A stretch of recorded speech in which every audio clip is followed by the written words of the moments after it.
네, 계속해서 수업을 진행할게요. 자, 세 번째로 이 신속하고도 공정한 재판을 받을 권리인 거죠. 네, 여기 보면 이제 재판 청구권은 이제 독립된 법원에서 신분이 보장된 법관, 그다음에 신속하고도 공정한 재판을 받을 권리에서 이 신속하고 공정한 재판을 받을 권리라는 건 뭐냐면 재판의 공개란 그쵸? 공개 재판인 거죠. 네, 공정한 공개 재판을 받을 권리에서 이 재판의 공개, 이 공개라는 것은 재판의 어떤 심리는 뭐죠? 네, 재판의 과정이죠. 뭐 변호사하고 검사하고 뭐 이제 뭐 얘기하자는 거잖아요. 뭐 이렇군 저렇군 얘기를 하는 그런 이제 심리, 어떤 과정, 이 재판의 과정을 심리라고 하는데 이 심리와 판결을 공개하는 것을 말합니다. 이 신속하고도 공정은 말 그대로 이제 신속하고 공정하다. 그럼 공개 재판은 뭐냐? 재판의 심리와 판결을 공개하는 것을 우리는 공개 재판이라고 얘기합니다. 여기 그 재판의 공개에서 즉 공개 재판에서는 이 심리와 판결이 중요한데 이 심리하고 판결을 둘 다 공개를 하게 되어 있습니다. 즉 재판의 과정도 공개를 하게 되어 있고 재판에서 나온 그 결과, 그 법관이 내리는 그 판결도 공개를 하게 되어 있는데 이 심리는 일정한 경우에 공개하지 않을 수도 있습니다. 예를 들면 대상자가 미성년자 아주 어린 미성년자나 어린이라든지 이럴 경우에는 안 할 수도 있고 어떤 국가 보안 때문에도 안 할 수도 있겠죠. 그런 심리는 일정한 경우, 즉 일정한 경우는 방금 그런 거죠. 대상자가 너무 어린 미성년자라든지 또는 국가 보안 사항이라든지 이런 경우에는 일정한 경우 공개하지 않을 수 있으나 그러한 경우일지라도 판결은 반드시 공개를 해야 됩니다, 여러분. 이 공개 재판이라는 것은 결국은 재판의 심리와 판결을 공개하는 건데, 이 심리라는 것은 즉 재판의 과정인 이 심리는 일정한 경우에 있어서는 공개를 안 할 수 있습니다, 여러분. 방금 좀 제가 말씀드렸던 그런 경우에 하지만 판결은 반드시 공개를 해야 된다. 이런 거죠, 여러분. 그리고 뭐죠? 군사 재판을 받지 않을 권리, 그다음에 형사 피해자의 재판 절차 진술권도 뭐에 들어가요? 이 재판 청구권. 네, 우리나라 헌법 27조가 규정하고 있는 이 재판 청구권의 내용이 됩니다. 네. 군사 재판을 받지 않을 권리. 일정한 사항일 경우에는 민간인이라도 군사 재판을 받습니다, 여러분. 헌법에 있어요. 네. 그리고 형사 피해자의 재판 절차 진술권도 재판을 받을 권리 중에 하나에 들어가는 거, 재판 청구권의 내용 중에 하나로 들어갑니다, 여러분. 세 번째로 국가 배상 청구권. 말 그대로 국가가 배상을 해야 된다. 국가가 배상하는 청구를 국민들이 할 수 있다. 네, 우리나라 헌법 제29조가 규정하고 있는 국가 배상 청구권이라는 게 뭐냐면 공무원은 국가죠. 네, 이 공무원이 직무상 불법 행위로 그렇죠. 국가 배상 청구권이라는 건 공무원이 직무상이죠. 네. 그냥 공무원의 어떤 불법 행위가 아니고 이런 직무상 불법 행위로 국민에게 손해를 입힌 경우, 국민에게 손해를 가한 경우에 입힌 경우에 그 배상을 청구할 수 있는 권리가 바로 국가배상 청구권이다 이런 거죠. 공무원은 국가의 일을 위임받아서 하는 사람이죠, 여러분. 그렇죠. 그렇기 때문에 공무원이 어떤 단순한 본인의 어떤 불법 행위가 아니고 직무상에 껴야겠죠. 국가가 위임하는 사무를 하다가 공무원이 불법 행위를 한 경우니까. 그래서 이 공무원이 직무상 불법 행위로 국민에게 손해를 입힌 경우에는 그 손해를 입은 국민이 국가에다가 그 배상을 청구할 수 있는 권리가 바로 뭐냐면 국가배상 청구권. 우리나라 헌법 제29조가 규정을 하고 있습니다. 헌법재판소 같은 경우에는 이 국가배상 청구권을 어떻게 보고 있냐? 이 재산권적 성질, 그쵸? 뭔가 배상을 하는 거니까 뭔가 공무원이 직무상 불법 행위를 저질렀으면 뭐죠? 국민이 손해를 입었고 그 손해를 뭘로 해요? 네, 돈으로 배상하는 거죠, 주로. 그쵸? 그렇기 때문에 이 헌법재판소는 국가배상 청구권의 성질을 어떻게 봤냐면 두 가지로 봤는데 배상이라는 어떤 재산권적 성질과 그다음에 배상 청구니까 이 청구권적 성질을 동시에 가지는 것으로 판단한 게 바로 국가배상 청구권이다. 이런 거죠, 여러분. 이해하시나요, 여러분? 자, 여기서 공무원의 개념이라는 것은 자, 국가 공무원 또는 뭐 지방 공무원 또는 공무를 위탁받아서 실질적으로 공무에 종사하는 공무수탁 사인, 뭐 그게 하루가 됐든 일주일이 됐든 그런 공무수탁 사인도 모두 포함이 됩니다, 여러분. 그런 사람들이 다 포함이 돼요. 국가 공무원, 지방 공무원이라든지 또는 공무수탁 사인이 하루든 이틀이든 또는 1년이든 일주일은 다 포함이 되고 그들이 뭐죠? 국가에 위임된 사무, 그 사무, 직무죠. 그 직무를 하다가 불법 행위를 저질러 가지고 국민에게 손해를 입힌 경우에 한해서 뭐죠? 국가배상을 청구할 수 있다. 즉 헌법 제29조에 나와 있는 이 국가배상 청구권의 근거로 국가에다가 배상을 청구할 수 있다. 이런 거죠, 여러분. 음. 이 직무상 행위. 그러면 이 직무상의 행위가 뭐냐? 자, 권력작용. 권력작용은 알죠? 입법행정사법. 네, 이런 권력작용과 관리작용은 뭐죠, 여러분? 관리작용. 그다음에 국고작용과 사경제 행위는 해당이 되지 않는다. 이게 무슨 말이냐면, 자, 공무원이 하는 그 국가의 어떤 그 직무 중에 공무원이 권한을 행사할 때, 자, 이 권력작용은 뭔가 강제성을 띠고 하는 것, 그 다음에 관리작용도 뭔가 강제성을 띠는 거죠. 어떠한 것을 관리를 하게 되니까 공무원이. 자, 이런 것들은, 자, 이 직무상의 행위에 포함이 되지만, 자, 국고작용이나 사경제 행위, 즉 국고작용이나 사경제 행위가 뭐냐면, 자, 국고작용의 대표적인 게 뭐 어떤 사경제 행위 이런 건데, 자, 이 사경제 행위, 국고작용의 대표적인 게 이 사경제 행위인데, 갑자기 말이 꼬이네요. 예를 들면 그런 거죠. 뭐 국가가 뭐 자기 권력을 행사하지 않고 뭐 우리 부서에 컴퓨터가 필요해서 컴퓨터 100대를 뭐 입찰 경쟁을 했다. 이게 국가가 돈 주고 사는 거죠. 국가도 사경 대주택 할 수 있는 거죠. 국가에서 필요한 그런 물품들을 민간에게서 구입을 해야 되기 때문에 자 그럴 경우에는 어떤 국가라는 공무원이고 국가라는 대상은 국가고 공무원이지만 걔네들이 하는 행위는 어떤 권력작용이나 관리작용이 아니고 뭐예요? 어떤 경제적 활동인 거죠. 네, 어떤 사경제의 어떤 주체로서의 활동하는 것, 자, 그런 것들을 우리는 국고작용이라고 얘기하고 또는 그 밖에 다른 것들은 이제 사경제 행위 이런 거죠.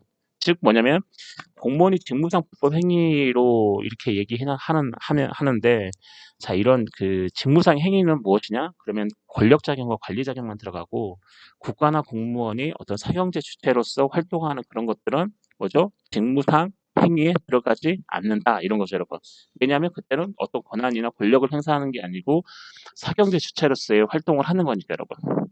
이해하시나요, 여러분? 불법 행위는 말 그대로 고의나 과실이죠. 그렇죠. 네. 공무원이 고의나 과실로 법령을 위반한 행위.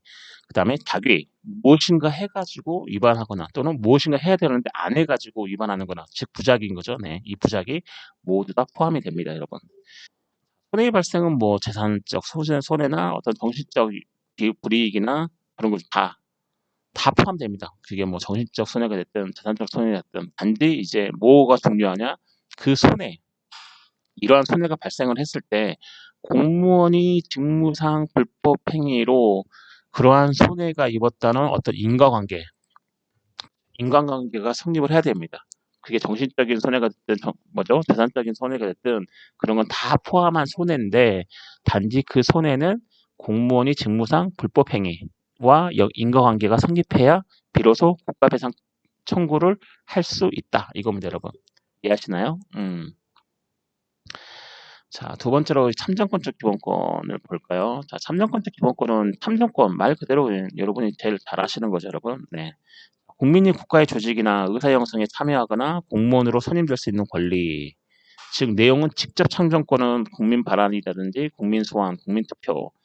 간접 참정권은 선거권이라든지 공무 단위권. 자, 참정권은 뭐냐? 결국은 내가 직접 갈 수 있는 거죠. 그렇죠? 내가 내가 머물고 있는 내가 지금 현재 국적을 가지고 있는 어떤 국가의 어떤 조직이라든지 그런 국가의 어떤 의사 그런 형성에 참여할 수 있는 권리, 그쵸? 또는 내가 내 대표를 보내기도 하지만 내가 직접적으로 갈 수 있는 것, 내가 피선거권을 가지고 갈 수 있는 것 그런 거죠, 여러분. 내가 내 대표를 보낼 수도 있고 아니면 내가 직접 참여할 수도 있고 자 이게 바로 어떤 거냐고 참정권인 거죠, 참정권. 나의 정치적 의사를 나의 대표를 통해서 보낼 수도 있고 또는 내가 직접 갈 수도 있고 즉 뭐죠? 내가 내 대표를 뽑을 수도 있고 내가 그 대표자로 뽑히는데 나갈 수도 있고 즉 선거권과 피선거권을 다 갖는 거죠, 여러분. 이해하시나요, 여러분? 이 참정권에는 직접 참정권에는 이 국민 발안, 국민 소환, 국민 투표제가 있습니다. 지금 현행 우리 헌법에는 인정되지 않고 있죠, 여러분. 국민 발안은 국민의 어떤 일정한 수가 모여서 법률을 발의하는 거고, 국민 소환은 뭐죠? 내가 뽑은 대표, 즉 국회의원이 그쵸. 예를 들면 국회의원이 일을 못하면 끌어내릴 수 있는 거죠. 그게 국민 소환이고, 국민 투표는 여러분 너무 잘 아실 거고요. 네. 우리나라는 제2민주주의, 즉 간접민주제를 행하고 있기 때문에 이 간접 참정권이 있는 거죠. 즉 그래서 우리의 대표를 뽑을 수 있는 어떤 선거권이라든지 또는 내가 직접 대표를 뽑을 수 있는 공무 단임권이 있는 거죠, 여러분. 참정권에는 직접 참정권, 간접 참정권 다 있지만 결국은 이 참정권에 우리나라에서 이 참정권은 이 선거권과 공무 단임권이 인정이 되고 있죠. 그래서 국민 발안, 국민 소환, 국민 투표제는 현행 우리 헌법상에서 있지 않죠, 여러분. 방금 말씀드렸죠, 여러분. 이게 틀렸네요. 플레비시트인데. 플레비시트. 플레비시트. 맞나요? 플레비시트? 오랜만에 이게 한국어가 아니니까 이게 있으면 플레비시트죠, 그죠? 국민발언 방금 제가 말씀드렸듯이 국민이 헌법 개정이나 헌법 윤활을 제안하는 거고요. 투표는 국가의 중요 정책이나 헌법 개정을 확정하는 데 있어서 어떤 국민이 투표로 직접 참가하는 거 거기에는 이제 레퍼런덤이 있고 플레비시트가 있다. 레퍼런덤이 우리 흔히 말하는 국민투표고 플레비시트가 어떤 대통령의 신임 이런 거죠, 여러분. 이 플레비시트는 약간 위헌인 거죠, 위헌. 그렇죠, 여러분. 플레비시트라는 거는 결국은 대통령이 자기의 신임권을 걸고 국민투표에 미치는 이런 것들을 이제 이 플레비시트라고 하는데, 우리나라 헌법 레퍼런덤은 뭐 어디에 있어요, 여러분? 우리나라 대표적으로 128조, 129조, 130조에 헌법 개정에 있어서 어떤 국민투표를 하게 되어 있죠. 네, 그때 있는 게 레퍼런덤입니다, 여러분.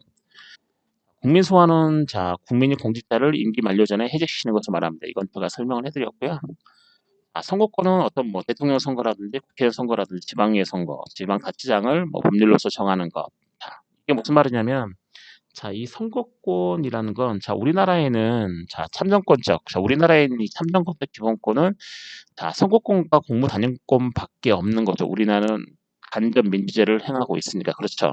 우리는 직접 민주제가 아니잖아요. 그렇죠. 네, 그래서 이 선거권과 공무 단임권이 있는데 이 선거권을 가지고 우리는 누굴 뽑냐면 대통령, 국회의원, 지방의회, 의원 선거까지 뽑는데 지방자치단체장은 법률로서 정한다. 헌법에 그렇게 나와 있는데 지방자치단체장은 지금 현재 우리가 선거로 뽑고 있는 거잖아요. 근데 헌법에서는 대통령과 국회의원과 지방의회 의원들만 선거로 뽑게 되어 있고, 헌법에서 지방자치단체장은 법률로서 정하도록 되어 있습니다. 즉 법률에서 다른 방법으로 정할 수 있다는 거죠. 지금이야 법률로서 선거로 정한다라고 했기 때문에 지방자치단체장도 법률로서 선거로 법률로 선거로 해놔가지고 지방자치단체장도 선거로 뽑지만 만약에 법률로 지방자치단체장을 다른 방법으로 선임한다 할 때는 그때는 선거 아니고 다른 걸로도 할 수 있는 거죠. 다른 방법으로도. 이 공무단임권은 뭐죠? 본인이 나갈 수 있는 거죠. 그렇죠? 선거직을 포함한 일체의 공무를 담당할 수 있는 권리. 그렇죠? 본인이 대표로 나설 수 있는 거, 국민의 대표로. 피선거권인 거죠. 피선거권과 공무 취임권도 포함된다는 게 이 공무 단임권이 되는 겁니다, 여러분. 공무 단임권이라고 할 수 있습니다, 여러분. 이해하시나요, 여러분? 마지막으로 국민의 기본 의무 볼까요? 국민의 기본 의무는 우리 헌법 제38조 39조에 나와 있죠. 의의는 국민이 통치권의 대상으로서 부담하는 기본적 의무. 그렇죠. 국민의 기본 의무라는 것은 이 의무라는 단어는 국민이 국가에다가 무엇인가 하는 겁니다. 네, 그렇죠. 그렇기 때문에 의무가 들어가 있으면 국가와 나와의 관계에 있어서 국민이 국가에 대해서 뭔가를 하는 거다. 근데 그게 기본이죠. 기본적으로 국민들이 국가에다가 무엇을 하는 게 바로 국민의 기본 의무다라고 할 수 있습니다, 여러분. 국민이 통치권의 대상으로서 부담하는 기본적 의무 말하고 전 국가적 의무가 아닌 실정법상의 의무다. 법률에 규정되어 있는 것만 한다 이런 거죠, 여러분. 국가에 대한 전 국가적 의무가 아니고 법률에 있는 것. 실정법상 우리 사회에 통용되고 있는 이 법상, 이 실정법상의 의무가 바로 국민의 기본 의무다. 여러분 흔히 잘 알다시피 납세, 그쵸. 국방, 근로, 그다음에 환경 보전이라든지 또는 교육을 받게 할 의무, 자, 재산권의 행사에 공공복리 적합 의무, 다 이거 헌법 제23조에 있죠. 자, 이런 것들이 전부 다 국민의 기본 의무가 되겠습니다, 여러분. 납세 의무라는 것은 조세법률주의, 조세평등주의에 입각을 해야 된다. 조세법률주의는 뭐 여러분 잘 아시겠죠? 네, 국가가 국민의 그 호주머니에서 돈을 가져갈 때는 반드시 법률로 정해야 된다. 그렇죠. 조세평등주의는 뭐죠? 많이 버는 사람한테 많이 가져가고 적게 버는 사람 적게 가져가고 자 그게 조세평등주의죠. 이 납세의 의무에는 자 이 조세법률주의와 조세평등주의가 함께 근본적으로 깔려 있는 거죠. 그렇죠. 국방의 의무, 자, 군인으로서 복무, 직접적인 병력 형성 의무, 예비고 뭐 민방위 뭐 그렇죠. 자, 그렇죠. 네, 납세 의무는 대체적 이행이 가능하지만 국방의 의무는 대체적 이행이 불가능하고 그렇죠. 네. 교육을 받게 의무는 본래의 주체는 취학 연령이죠. 네. 취학 연령의 미성년자, 자, 미성년자에게 자, 교육을 받게 할 의무가 있습니다. 중학교까지죠 지금. 네, 이건 법적 의무예요. 무조건 의무 교육이죠, 여러분. 네.